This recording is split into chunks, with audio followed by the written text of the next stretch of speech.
Laura, Owen and Korky, Paul. Spooky Winnie. Winnie's time machine. Winnie looked at her garden and sighed. That flower bed looks like a noodle-doodle salad with added slugs on the side. Still, it'll look better when I've planted this nice lolly lily plant. And it'll give me fresh lollies to pick all summer long. Now, what can I find for the lolly lily plant to grow up? Winnie stuck her spade into the earth and was about to dig when, crash! Ting! Ping! Oh dear, oh no, oh blow! That's Jerry next door, said Winnie to Wilbur. Come on, Catman, let's see what he's up to. High over the fence leapt Winnie the witch, and Wilbur scrabbled over after her. They opened Jerry's giant front door, and splish, out swept Scruff the dog, surfing a frothy warm wave of water. What in the witchy world, began Winnie. It's me washing machine, missus, said Jerry, squelching through a soggy pile of clothes. I was just washing me smalls when me machine started banging. I couldn't find me hammer, so I gave it a tap with me mallet instead and, well, it's broke. I've got nothing to wear now. I'll do your washing in my machine if you like, said Winnie.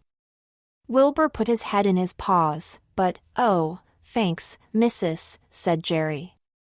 Winnie had forgotten that Jerry's smalls weren't small at all. Jerry's smalls were huge. It only takes 3 of his great soggy pawny socks to completely fill my little machine, said Winnie. Squirt slosh churn rattle clunk, went her washing machine as it worked on the giant's socks. How am I going to fit all his other clothes into it, she wondered. Then Winnie pulled out something from a pocket in Jerry's huge overalls. It's Jerry's hammer. No wonder his machine was banging. Worse than doing all the washing was hanging it up to dry. Wilbur helped Winnie to heave a giant shirt the size of a sofa cover onto her washing line. The sleeves trailed into the dirt because it was so big, and then the washing line collapsed under the weight. Jitterbug juice jelly, the whole blooming lot is dirty again, said Winnie. Jerry, she shrieked. You'll have to put up a new washing line for us. Jerry tied a washing line between 2 treetops, then Winnie and Wilbur flew up on the broom to peg his pants and socks and hankies and shirts. I never knew you wore such fancy pants, said Winnie, and Wilbur snickered behind a pot as Jerry blushed as red as a squashed tomato. There, said Winnie, standing back to admire her work. All done. Flash. Thunder. Rumble. Oh, no, said Winnie. Please don't rain. But it did rain, very hard. How's the washing going to get dry now? Said Winnie. Poor Jerry's shivering with cold. He needs some clothes, and none of my clothes would fit him even if he did want to borrow a purple dress. Winnie shook rain from her hair. Honestly, said Winnie. I've got a machine to wash clothes, a machine to toast toadstool crumpets, machines for just about everything. But what I really need now is a machine to. She was about to say, dry the washing, when Wilbur pointed at the clock. Meow, he said. It was time for his favorite mice in the attic television program. But the clock made Winnie think of something else. Wilbur, you're a genius, she said. That's it! We'll make a machine to turn the time back to before Jerry broke his washing machine. Then everything will be hunky-snory. They gathered chairs and levers and knobs and buttons, and the clock, of course. Stand back, said Winnie, waving her wand, abracadabra. Clatter clunk clunk. Behold a monstrously magnificent marvelous time machine, announced Winnie. They put on cauldron smash helmets and climbed into the machine. Right, said Winnie. Set it for 8 o'clock this morning. Wilbur was just setting the clock when a flash of lightning made them all jump and Wilbur's clock setting went a bit haywire. Zoom, shake, rattle and roll. They were speeding through time and space. www where or www are we going to? I wonder, said Winnie, clutching on tight. No, missus, said Jerry. Bump. They landed in a damp dark cave. Boo-er, said Winnie, her voice echoing. Wherever are we? Meow. Wilbur pointed to where a fire was burning at the cave entrance. Goo-dee, said Winnie and her echo.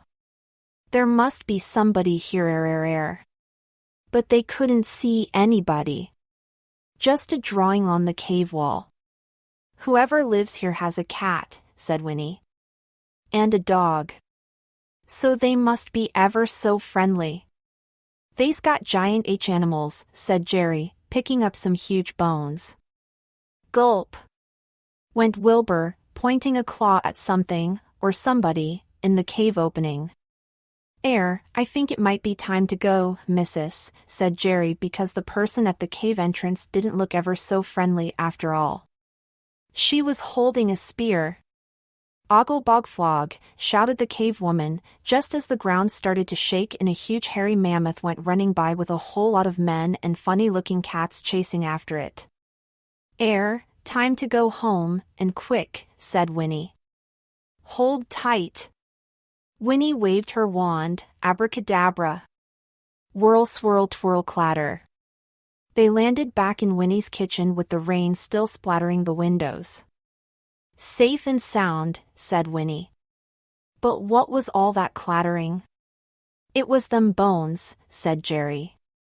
They came back with me. I wonder what kind of critter they belong to, said Winnie. Let's see. Winnie waved her wand, abracadabra. And the bones came together in a rather odd-looking way. Oh! I don't think 5 legs and 2 tails can be right, can it? Said Winnie. She waved her wand again. Abracadabra! That's not right either. Another wave. Alracadabra! Ooh, it's a mega mammoth skeleton, said Winnie. A mammoth skeleton made the perfect clothes rack for drying giant-sized clothes. After all that adventure, Winnie planted her lolly lily, and it turned out that a mammoth skeleton is just what you need for a lolly lily plant to grow up. Winnie the Shadow Witch. One dark evening, Winnie clicked the switch to turn on her lights, but everything stayed dark. The power's gone off, said Winnie. We'll have to use wee willy winky candles until it's on again. Winnie and Wilbur weren't sure what they ate for supper. They could hardly see what they were cooking or eating in the flickering candlelight. Well, that meal was a culinary mystery tour, said Winnie, picking bits from between her teeth. Now, what shall we do with our evening, Wilbur? They couldn't watch telly or see well enough to read. But Winnie had another way to share a story with Wilbur. I know, I'll tell you a ghost story, she said. Wilbur got ready to listen. Once upon a time, began Winnie. She lifted her arms dramatically, and her shadow on the wall suddenly became a huge pouncing shape. Wilbur's fur went up on end. On went Winnie. Once upon a time there was a big dark house full of creaks and groans and spiders and rats. Just like this house, really. Winnie leant over and made her voice whispery. But the story house was in a wildwood full of whooshy wind and wailing bats. It was as dark as licorice leeches. Wilbur shivered, eyes as big as mushrooms. And in this house a cat lived all on his little old Onio, said Winnie. That cat was called Tittles. Wilbur rolled his eyes, but Winnie carried on. One dark day, Tittles heard a scratch, scritch, scratch. Just the mice under the floor, thought Tittles. But the sound came again. Scratch, scritch, scratch. And it wasn't coming from under the floor now. It was coming from above his head. It must be rats in the roof, thought Tittles. But then the scratching came again, right behind him and louder than ever. Scratch, scritch, scratch. Tittles felt a tap on his shoulder, and he turned and saw. Hiss, went Wilbur. A ghost! And the ghost said, so sorry to disturb you, Tittles my old fruit bat, but I've got this terrible itch in the middle of my back, and I just can't reach the spot however much I scratch. Will you scratch it for me? Meow, said Wilbur. You're right, said Winnie. It was a silly story. Bedtime now. Up we go. But the staircase was dark and dithery in the candlelight. Ooh, this is spooky, said Winnie, as she felt her way onto the first step. Her candlelight lurched around the family portraits all the way up. Their eyes seemed to follow her and their mouths seemed to leer and cackle. Horrible, aren't they? Whispered Winnie. By the time they got to the top of the stairs, Winnie's and Wilbur's knees were knocking like a pocket full of eyeball marbles. As they hurried to bed, Winnie said, let's paint some nice new portraits in the morning, and put them up the stairs instead. Nice pictures of us and our friends. Purr, agreed Wilbur.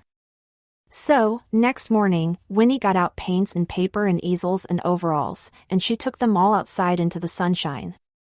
You paint me, and I'll paint you, she told Wilbur. Splash splot whoop splot. This doesn't look much like you, Wilbur, said Winnie. Do you mind if it looks a bit, modern? Row, said Wilbur when he saw it. That bad, eh? Said Winnie. Then she had a look at the picture Wilbur had just finished. It was a bit of a splatty cat scribble. I don't look anything like that, do I? Said Winnie. This painting lark isn't as easy as it looks. Perhaps. Winnie reached for her wand. Meow. Wilbur had a different idea. He held up a paw to make Winnie stand absolutely still. Then he put some paper on the ground behind her. Next, he dipped his tail into the pot of beetle boot black paint, and he carefully ran the end of his tail all around the edge of Winnie's shadow as it lay on the paper. From the tip of her nose, along and up and round and down, in and out and up and down until he got back to her nose again to join up the line. Wow, Wilbur, said Winnie. That is one good-looking witch. Wilbur colored it in. Well, we've got at least one good picture for the stairs, said Winnie. Now it's my turn to do you. Wilbur posed, and Winnie painted around the outline of his shadow on the paper. Then she filled it in with black, all except for 2 big green eyes and blue triangle ears. Then she added a pink nose and some whiskers. Purr, said Wilbur when he saw it. They called Jerry and Scruff over from next door. There's just time to do Jerry before we stop for lunch, said Winnie. We'll need a whole roll of wallpaper to fit a giant on. But, strangely, Jerry's shadow picture came out shorter than Winnie expected. Ooh, said Winnie. Jerry's not much bigger than you, Wilbur. Is I? Said Jerry, scratching his head. Is I smaller than you, Winnie? Yes, said Winnie. You've shrunk yourself. It must be you doing the magic today, Jerry, because I haven't touched my wand. So I is small and magical, said Jerry with a giant grin. As the afternoon went on, Mrs. Parmer came to be painted, and some of the little ordinaries, and Winnie's 3 sisters. All my best people, said Winnie. The strange thing was that Jerry's magic seemed to be working in the opposite direction as afternoon turned to evening. Some of the little ordinaries came out as giants. They liked that. Mrs. Parmer clapped her hands. You can tell your science teacher that you've learned all about how shadows are longer in the morning and evening and shorter in the middle of the day, she said bossily, as she ushered the little ordinaries out of Winnie's garden. So the truth was that Jerry hadn't actually shrunk himself at all. Which was just as well when it came to hanging the pictures up the side of Winnie's staircase. They needed a proper giant to do that. Brilla Ramariddles, said Winnie, as she looked at the pictures. That looks as perfect as a tarantula in a tutu.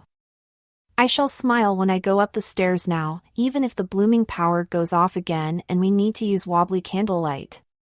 Winnie's troublesome wand. Winnie saw herself in the hall mirror and sighed. Just look at that scraggy old hair. Maybe I should put it up today? In a bun? In a croissant? In a donut? What do you think, Wilbur? Wilbur yawned. Then plop, something was pushed through the letter flap, which immediately began munching it. Oi! Stop eating that, you naughty letter flap, said Winnie, grabbing the envelope.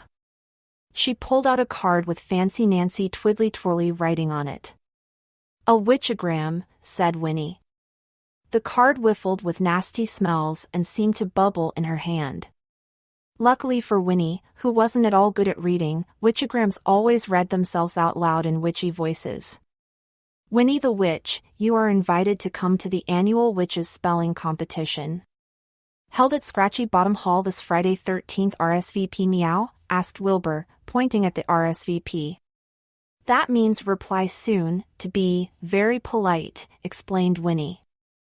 I'll say no. I don't like spelling tests. So Winnie fed the card back to the letter flap.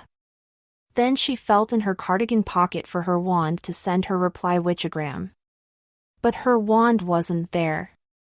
It wasn't in her dress pocket or her knickers pocket either. It wasn't anywhere. I had it just 1 maggoty minute ago, wailed Winnie. I can't do magic to find the wand without having the wand to do the magic to find that wand that I can't do magic without.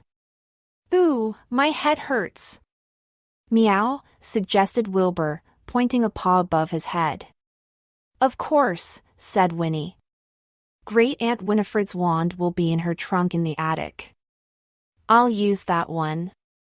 Winnie and Wilbur went up the grand staircase clomp. Clomp, up the spindly spiral stairs clankety-clang. Then up the wobbly rope ladder whoops, to push open the trapdoor creak, and climb up into the dark attic where things squeaked and scuttled. There was a big musty fusty old trunk in a corner. Great Auntie's trunk, said Winnie. She lifted up the lid creak. Then she plunged a hand into the trunk and brought out Great Aunt Winifred's best bloomers. Evch! Winnie's fingers felt around in the trunk some more and brought out. Great Auntie's wand, said Winnie. Booer, it does look a bit old-fashioned, doesn't it? Do you think it still works? The wand did work, but in an old-fashioned way. When Winnie wanted better light to help her to climb down the wobbly ladder, she waved the old wand, abracadabra. And instantly there were flickering candle flames all over the attic. They'll set the house on fire, said Winnie. Puff. Puff. This wacky old wand is just too old-fashioned, Wilbur. I need a modern one. So Winnie went to her computer and click, found Wendell's Wonderful World of Wands, where she ordered the Silver Streak 13 MXII wand that had all the very latest features. Ding dong. Ping pong. Sing a song.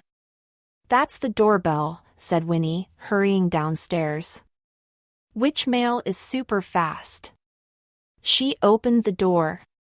Miss W, watch? Asked the postman. It's which, not watch, said Winnie. Festering figs, do I look like a watch? Well, said the postman. You do have a face and 2 hands.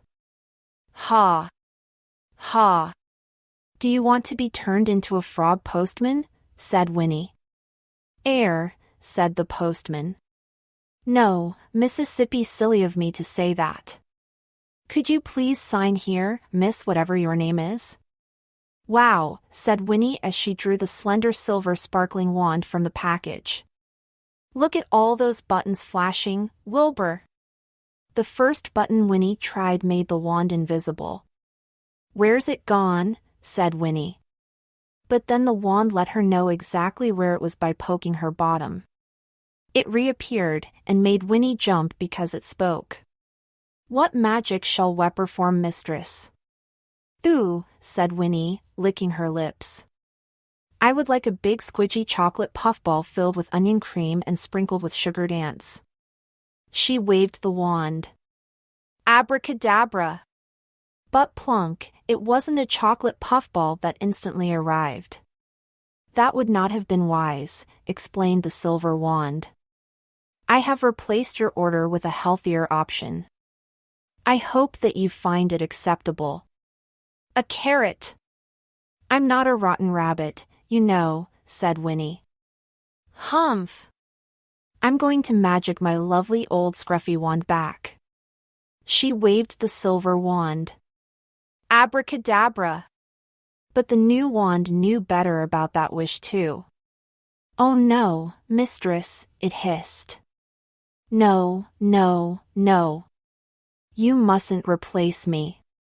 Emphatically no, but I don't want you. Winnie threw the wand as far as she could, but it just swerved around and came back to her. She shoved the wand into a drawer and slammed it shut, but the drawer slid back open, and the silver wand flew to Winnie again. Oh, you can't lose me, mistress, said the silvery wand. Oh, no, no. Go away, said Winnie. Hiss, said Wilbur. Run for it, said Winnie. Winnie and Wilbur fled from the house, slamming the door behind them. Winnie stopped in the garden. What are we going to do now? Wailed Winnie, and she clutched at her head in despair. Oh, if only I had my... And suddenly Winnie felt something thin and hard and long in her hair, holding it all up. My old wand! Winnie pulled, and her hair tumbled. I didn't lose it after all. Just then crash, Winnie's door flung itself open and the silver wand came streaking towards them. Help, said Winnie, holding her dear old wand out as if it was a sword. Soon she was crick. Crack! Crossing wands with the silver wand. Sparks flew, and splinters came off the dear old wand. Then there was a deafening cry. Row! Wilbur ran from the house with Great Aunt Winifred's wand. All three wands battled together until crack, one of them fell to the ground. Winnie peeped between her fingers. The silver wand had cracked in two. It wasn't fizzing. It wasn't talking. Phewie, said Winnie. I'm going to give that silver wand a new job to do. I do hope that it finds it acceptable. Me-hee-hee, laughed Wilbur as Winnie pinned her hair back up with a crisscross of silver sticks. Spooky Winnie. One morning, at the end of October, Mrs. Palmer came calling at Winnie's house. Winnie, yelled the dooryell. I have something for you, said Mrs. Palmer, putting an envelope into Winnie's hand. The children and I thought it might suit you. What might suit me? Asked Winnie. But Mrs. Palmer was already hurrying away. Meow? Asked Wilbur. I've no idea at all, said Winnie. Let's open it and see. Winnie pulled out a card that read, A Spiders, Spells and Specters. Spectacular. A Halloween party. At the school taunt. Come in spooky fancy dress please. Bring decorations and food. Winnie couldn't read all the words, but the children's pictures on the card helped her to understand. Whoopie-doop, Wilbur. A Halloween party. We must get ready to go as soon as it gets dark tonight. Let's make some decorations, said Winnie. She whipped out her wand and waved it. Abracadabra! Instantly there appeared a flock of flapping black bats. They sorted themselves into a line, held tiny bat hands, and kicked their legs into a jig. Bat bunting. Oh, they'll look lovely draped around the school hall, said Winnie. Especially if they give a flutter and squeak every now and again. I must bring some spiders to make some spooky webs. We can sprinkle the webs with glitter to look pretty. Winnie reached up to the top of cupboards and crouched down to look under chairs and ran her fingers along floorboard cracks, picking up spiders. Hee. They tickle, she said. Now, let's get Halloween cooking. Winnie and Wilbur looked at recipes, then they looked in the larder, and in the garden, and in the bin, and they collected ingredients. They chopped and chiseled and popped and topped and raked and baked. They made de Wilde gherkin gastlies drizzled with real drizzle and dusted with real dust. Slurp! Wilbur licked his lips. They do look scrummy, don't they? Said Winnie. Outside it was getting dark. The moon was shining. So were the stars. A perfect Halloween, said Winnie. Winnie, yelled her Doriel again. Whoever can that be? Wondered Winnie. Oh, I should have said whatever instead of whoever, said Winnie, because, there, on her doorstep, stood a little ordinary devil and a little ordinary ghoul. Trick or treat, shouted the devil and the ghoul together, and they held out a pumpkin bucket that was already half full of sweets. I can choose, can I? Oh, goody goose pimples, said Winnie. Well, I think I'll do a trick then, thank you. Winnie waved her wand, then pointed it at the little ordinary devil and the little ordinary ghoul, and she shouted, Abracadabra. And, instantly, there were two little toads, sitting on her doorstep. Will that do? Asked Winnie. Croak! Croak, said the ex-devil and the ex-ghoul. Fat toady tears began to fall down their warty green cheeks. Oh, dear, said Winnie. Was that the wrong sort of trick for you? Do you want me to try something else? Meow. Wilbur Whisper explained to Winnie. Really? Said Winnie. Are you sure? They wanted to do a trick on me, did they? But wouldn't they like to stay as toads for the party? Meow. Wilbur shook his head. All right, keep your fur on. I'll do it. Winnie waved her wand again. Abracadabra. Instantly the devil and the ghoul reappeared, running away as fast as they could. See, said Winnie. They didn't want to do anything to me after all. Now what about my Halloween costume? It needs to be spooky and it must go with having a black cat, because you're coming to the party too, Wilbur. Any ideas? Winnie got out her dressing-up box. I've been told that I'm batty, she said, so how about a bat costume?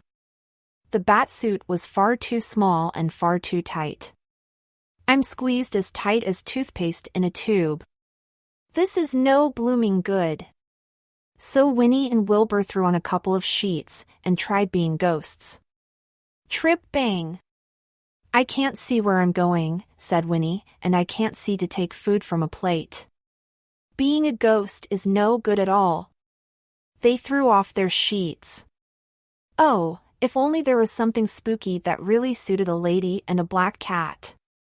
Meow, suggested Wilbur, holding up a loo roll. The Egyptian mummy look, said Winnie. Great! Wrap me up, Wilbur. Wilbur wound loo roll round and round Winnie. Oh, Wilbur, said Winnie, her voice muffled by loo paper. I can't move. So Wilbur pulled off the loo roll, making Winnie spin like a top. Oh dear, I don't know what else I can try, said dizzy Winnie. Winnie, yelled her Doriel again. This time a little ordinary skeleton and a little ordinary ghost stood on the doorstep. Boo, said the little ghost. Boo-hoo, said Winnie. Don't cry, said the little ghost. Oh, very funny, said Winnie. Are you going to the party? Can we come with you? So Winnie and Wilbur went to the party dressed as plain old Winnie and plain old Wilbur, taking their food and decorations with them. Come in, said Mrs. Pumpkin Parmer when they got to the school. Come and join in the fun. There was apple bobbing. and pin the cat on the broomstick. Marrow, said Wilbur. There was dancing to the bony band of skeletons. Don't stand still, Mrs. Palmer, said Winnie. My spiders are making webs on anything that stays still for a single maggoty moment. Dance to keep them off you. So even Mrs. Palmer joined in with the dancing. Winnie and Wilbur went wild. It was a hauntingly horribly happy Halloween party. And it ended with prizes for the best costumes, awarded by the headmaster. There were prizes for the best pumpkin, the best ghost, the best ghoul, the best skeleton, and the best witch. Your costume was quite a good effort, the headmaster told Winnie. But not as good as this little witch, I'm afraid. And he gave the prize to a little ordinary witch. Humph, said Winnie. But then she found that her gherkin ghastlies hadn't all been eaten at the party. So she and Wilbur went home happily chomping ghastlies and spotting spooks as they walked home through the Halloween night.